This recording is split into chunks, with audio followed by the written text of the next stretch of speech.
بسم اللہ الرحمن الرحیم. شروع اللہ کا نام لے کر جو بڑا مہربان نہایت رحم والا ہے.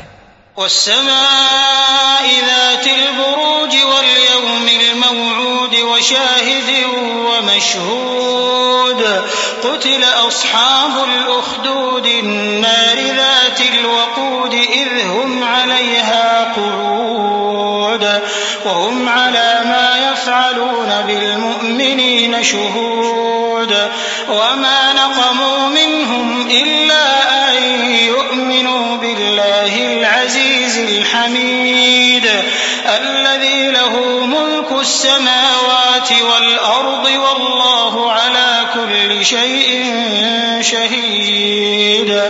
آسمان کی قسم جس میں برج ہیں اور اس دن کی جس کا وعدہ ہے، اور حاضر ہونے والے کی اور اس کی جس کے پاس حاضر ہوتے ہیں کہ خندقوں والے ہلاک کر دیے گئے، یعنی آگ کی خندقیں جس میں ایندھن جھونک رکھا تھا، جبکہ وہ ان کے کناروں پر بیٹھے ہوئے تھے اور جو ظلم وہ اہل ایمان پر کر رہے تھے ان کا نظارہ کر رہے تھے، اور ان کو مومنوں کی یہی بات بری لگتی تھی کہ وہ اللہ پر ایمان لائے تھے جو غالب ہے، سب خوبیوں والا ہے، جس کی آسمانوں اور زمین میں بادشاہی ہے، اور اللہ ہر چیز سے واقف ہے. إن الذين فتنوا المؤمنين والمؤمنات ثم لم يتوبوا فلهم عذاب جهنم ولهم عذاب الحريق. إن الذين آمنوا وعملوا الصالحات لهم جنات تجري من تحتها الأنهار ذلك الفوز الكبير.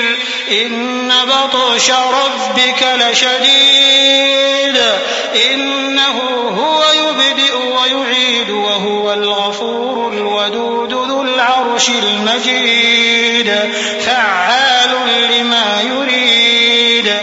جن لوگوں نے مومن مردوں اور مومن عورتوں کو تکلیفیں دیں اور توبہ نہ کی ان کو دوزخ کا اور عذاب بھی ہوگا اور جلنے کا عذاب بھی، اور جو لوگ ایمان لائے اور نیک کام کرتے رہے ان کے لیے باغات ہیں جن کے نیچے نہریں بہ رہی ہیں، یہی بڑی کامیابی ہے. بے شک تمہارے پروردگار کی پکڑ بہت سخت ہے، وہی پہلی دفعہ پیدا کرتا ہے اور وہی دوبارہ زندہ کرے گا، اور وہ بخشنے والا ہے، بہت محبت کرنے والا ہے، عرش کا مالک، بڑی شان والا، جو چاہتا ہے سو کر ڈالتا ہے.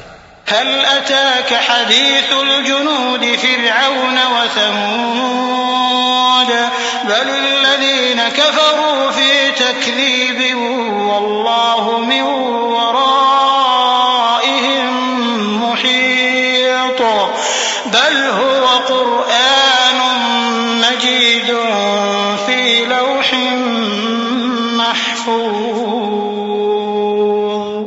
بھلا تم کو لشکروں کا حال معلوم ہوا ہے، یعنی فرعون اور سمود کا؟ اصل بات یہ ہے کہ کافر مستقل جھٹلانے میں لگے ہیں، جبکہ اللہ بھی ان کو ہر طرف سے گھیرے ہوئے ہے. یہ کوئی معمولی کلام نہیں بلکہ یہ قرآن عظیم الشان ہے، لوح محفوظ میں لکھا ہوا.